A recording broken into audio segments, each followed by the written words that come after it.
This week on the Taking 20 podcast. Once you decide how departing characters will leave your game, you need to decide how to bring the new character in. I'm going to give you one thing not to do and then some possibilities that you could do from least to most realistic. Thank you so much for listening to the Taking 20 podcast, episode 188, Tips on Smooth Character Replacement in Your Games. I want to thank this week's sponsor, Salad.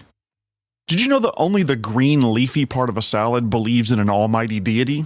That's why before eating a salad, you often hear the words, "Let us pray." If you like this podcast, please consider telling a friend or your gaming group about it. It would help the podcast grow and maybe, just maybe, make them forever indebted to you because they like the podcast, so please help me spread the word. Also, I'd love to hear your feedback on whether you enjoyed the short episode last week.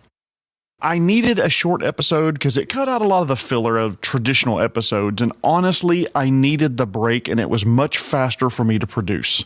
I'd love to hear your thoughts about it. Feedback at taking20podcast.com or message me on Facebook or Instagram. Way back in episode 33, I talked about character death, but that predates my YouTube stream by about 20 episodes.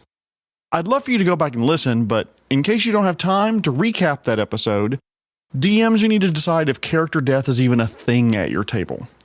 Don't be careless with character death. Treat it as an important moment of the campaign. Don't punish a player for a character's death. Bring in a replacement character at the same level as the other characters. Give the other players an opportunity to let their characters grieve appropriately. Let them have final words, maybe even a funeral scene.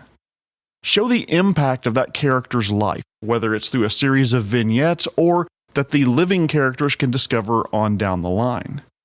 And then also, decide how available resurrection magic is in your world. There you go. 20 minutes, summed down to about 1.5, but with a lot fewer fart jokes and fewer stories to reinforce the points. This episode can be considered a follow-on to that episode 33. How do you bring in a new character that will replace the departing one in a way that makes sense for your story? First off, it does depend on how the departing character left the story. If the previous character died, there's no real legwork that needs to be done here. They died. Their soul is at its final resting place and the other characters can't or won't resurrect them. No drama there. End of character. If the player wants to change the character they're playing, though, my beloved GMs, you have a little more heavy lifting to do. You need to find an appropriate time and a place for the changeover to happen. If you're in a role-playing light kind of campaign, you can hand-wave much of it. If the outgoing PC is a member of an organization, for example, that organization sent a replacement character with a note saying, "You're needed back at headquarters. It's a semi-annual goat catapult competition," or whatever it is. Another option is to have the outgoing character get kidnapped, or orc-napped, or gnome-napped, or whatever the right word for it would be. The party wakes up and that character's just gone. Sometimes the next session they'll find someone else to replace them, and it's amazing how life works sometimes.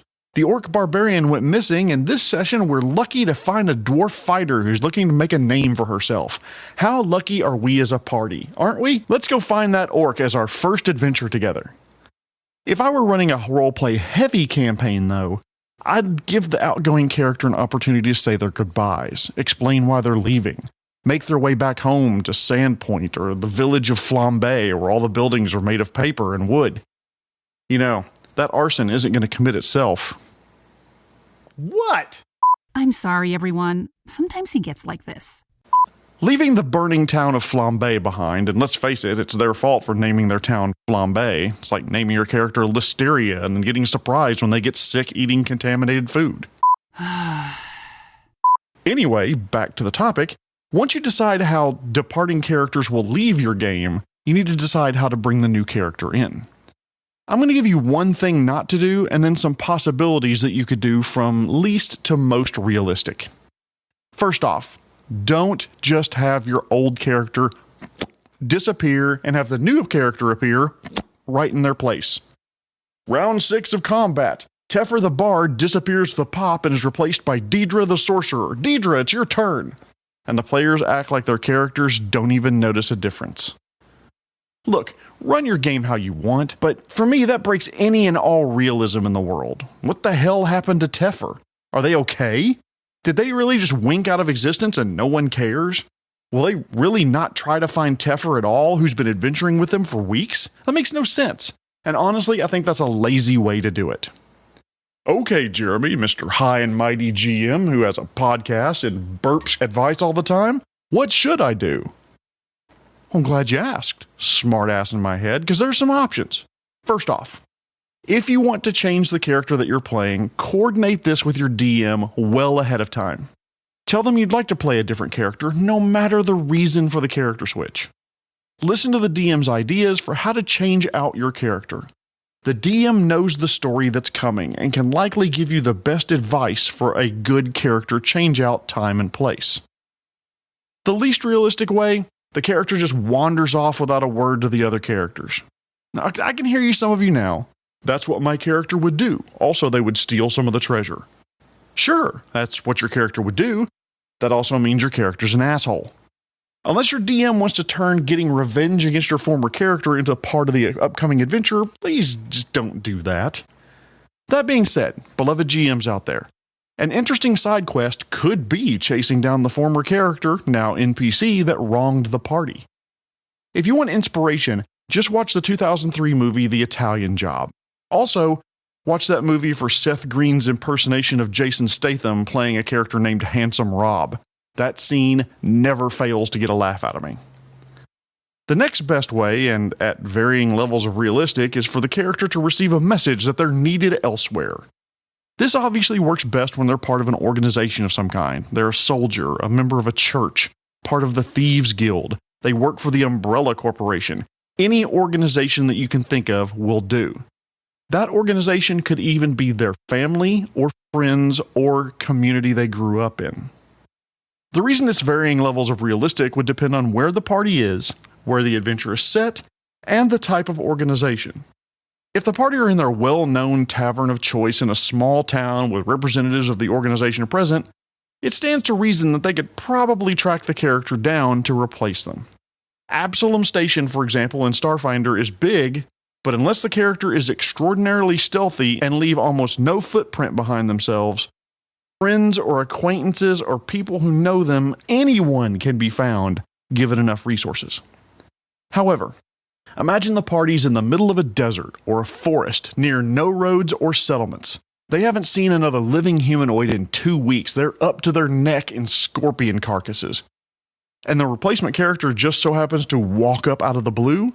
Hi, you're needed back at the monastery. That kind of seems weird, improbable even, absent some sort of tracking mechanism that the characters are hauling around. The person coming to retrieve the character could be that character's replacement, or not, if it would make sense. Why would a Church of Callistria send a paladin to collect their cleric that they need? For those who don't play Pathfinder, by the way, Callistria is the chaotic neutral goddess of lust, trickery, and greed. Probably not a lot of paladins eager to help, unless they have certain proclivities? You know what? Never mind about that. Let's just move on. Of course, if your game has cell phones or similar communication technology, chances are the character could be reached anywhere there's cell service. In those situations, character replacement is very easy, since any prominent NPC could reach out to that character and ask them to step out of the adventure for a particular reason. As a DM, you not only need to consider the needs of the character that's leaving, but also those that are remaining in the party. It would be best to have the departing character leave in a way that facilitates their replacement. One of the easiest and best ways for a character to leave would be for the departing character to announce to the party they're leaving and find a convenient time to do so when they're back in civilization. For example, the next time the adventurers are in town, the characters can make their goodbyes, and then that character leaves to whatever life they want to lead. This can lead to great role-playing opportunities at your table. I mean, why are they leaving now? Maybe they finally earned enough for that replacement spleen for their father, or they realize the adventuring life isn't for them because they're tired of getting stabbed by traps. The party arrives at Easting or Casimir or Absalom Station and depart there to use the convenient travel infrastructure to return home or wherever they want to start their new life. As a bonus, the party will already be in a settlement where there just so happens to be a character who's looking for a party. Convenient, as I mentioned earlier. One of our party members just left to become a beet farmer. Would you like to join us? However, my favorite way to bring in a new character is when it's tied to the story in some way. You as the DM have the advantage of knowing what's coming. Let's say your group is playing through Curse of Strahd, and one of the characters dies. It would make a ton of sense for the replacement character to be Vistani or an NPC in Barovia or other locations that are present within the adventure. Consider working with the player to tie their character into an area or an event that's coming soon to the adventure. That way the character has a built-in reason to meet the party, and you and the player can come up with a motivation for why they will join the campaign against the evil vampire. 2 last tips for you. If a player expresses a desire for their character to depart the group, ask the player if they would mind if the departing character show back up as an NPC a little bit later, if it makes sense for the adventure. It can make your world feel alive, and that there's more going on than just what the characters see directly in front of them. Tempest fugit, time flies, and the world does not sit still while the characters fret. As for my last tip, do not let players cheese the starting equipment mechanic to get more stuff than they've earned. Jeremy, what do you mean by that? I'm glad you asked. Let's say Alan the Ranger dies. Tragic, but that happens sometimes when you wade into a big group of goblins with just a bow. The player wants to bring in Barbara the Barbarian. I kind of like that. That was just kind of off the cuff. Barbara the Barbarian. That rolls off the tongue, doesn't it? Later on, ask me about my NPC Fluid the Druid. Alan the Ranger died, and they had some equipment on them. Maybe magical armor, a weapon, a ring, that kind of thing. If Alan's body wasn't completely destroyed by the goblins or carried off with all their stuff, then the party is still technically in possession of a lot of gold pieces worth of gear. Most game systems have a suggested wealth or equipment by level mechanic that allows players to bring in replacement characters with appropriate wealth and levels of gear so they won't be completely useless to the rest of the party. If you allow the party to keep Alan's gear and bring in Barbara's gear by level as well, the party just became a lot richer. I'm talking in generality, so let's do something concrete. The Pathfinder 2e party consists of 4 characters and is currently level 6. That means according to the wealth by level chart that I'll include as a link in the resources, each character should have about 450 gold pieces worth of stuff. 4 times 450 gold pieces is 1,800 gold pieces worth of equipment, loot, etc., total amongst the party, counting coins and equipment. Now imagine Alan dies, leaves behind all their stuff. Barbara joins the party. The party is still 4 people, and each should have 450 gold pieces of stuff, so their total value of equipment and coins should still be about 1,800 gold pieces. But if Alan was tracking along with the rest of the party, then Alan's body has about 450 gold pieces worth of stuff on their rapidly chilling corpse. That brings party wealth up to 1,800 gold pieces plus Alan's 450 gold pieces of stuff, 2,250 gold pieces. The party became richer because Alan died. While cheesing a mechanic like this is rare, I did have a group try to do this to me about 8 to 10 years ago. I put a rapid stop to it and insisted the party keep equipment total value about where it should be in the book, plus or minus a few percentage points. My solution to this was a simple one. Suppose Barbara wants to join the party. She should probably show up with 450 gold pieces worth of stuff. However, Alan had some great +1 armor with 160 gold pieces that maybe Alan's player wants Barbara to have instead of Alan. Assuming Barbara strips it off of Alan's cold steel corpse, Barbara would show up with 450 minus 160 or 290 gold pieces worth of stuff and could take the +1 armor when she arrived. That still keeps the balance of about 450 gold pieces, and I think that keeps party level and party power pretty equal with the way most adventure paths are written. Alternatively, the party could be assumed to deliver all of Alan's stuff to their next of kin, and Barbara can show up with 450 gold pieces worth of stuff. Chances are this is not going to be a problem at your table, but be mindful of it should you have a PC die and the player wants to replace them with a new character.